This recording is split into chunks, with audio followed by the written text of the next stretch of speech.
Assalamualaikum warahmatullahi wabarakatuh. Alhamdulillahirrabbilalamin. Wabihi nasta'in ala umuri dunya waddin. Wassalatu wassalamu ala asrofil anbiya'i wal mursalin wa ala alihi washabihi ajmain amma ba'du.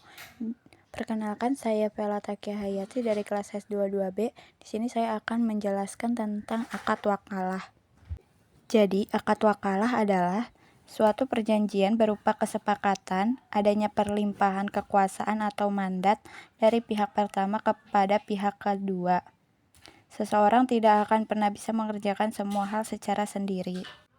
Para imam mazhab sepakat bahwa perwakilan dalam akad, kontrak, atau perjanjian atau transaksi yang dapat digantikan orang lain untuk melakukannya adalah dibolehkan selama dipenuhi rukun-rukunnya.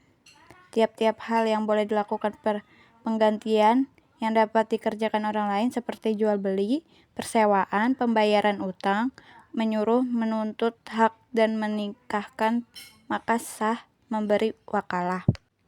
Dalam perannya sebagai suatu perjanjian, akad wakalah dibatasi oleh jangka waktu tertentu, biasanya dalam 1 bulan atau 1 tahun.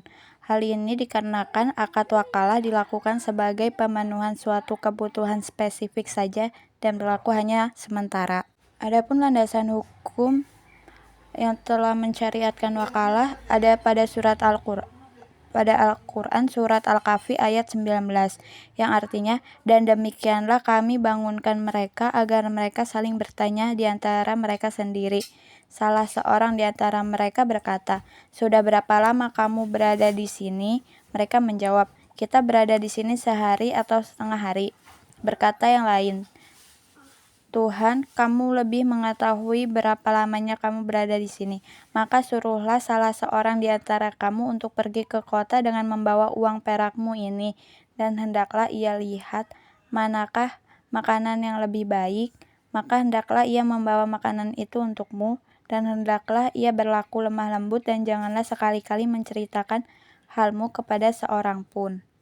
Agar wakalah berjalan sesuai dengan syariat, maka terdapat syarat-syarat akad wakalah. Yang pertama, kemampuan wakil. Syarat-syarat kemampuan wakil dalam akad wakalah yaitu seorang wakil harus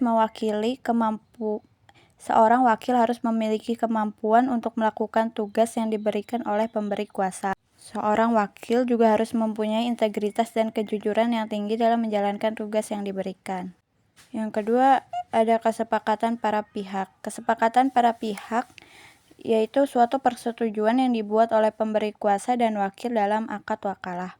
Syarat-syarat kesepakatan para pihak dalam akad wakalah yaitu persetujuan antara pemberi kuasa dan wakil harus dilakukan dengan penuh kesadaran dan tanpa adanya paksaan. Terus yang ketiga ada objek wakalah. Syarat-syarat dari objek wakalah yaitu objek wakalah harus sah dan tidak bertentangan dengan hukum dan syariat Islam. Objek wakalah harus jelas dan spesifik sehingga wakil dapat menjalankan tugas dengan baik dan sesuai dengan keinginan pemberi kuasa. Contoh dari akad wakalah yaitu ketika ada seorang terdakwa mewakilkan urusan kepada pengacaranya. Selain itu, yang termasuk contoh wakalah juga tidak ada seorang yang mewakilkan kepada orang lain untuk menjadi wali nikah anak perempuan dalam pernikahan. Mungkin cukup sekian yang bisa saya sampaikan. Wassalamualaikum warahmatullahi wabarakatuh.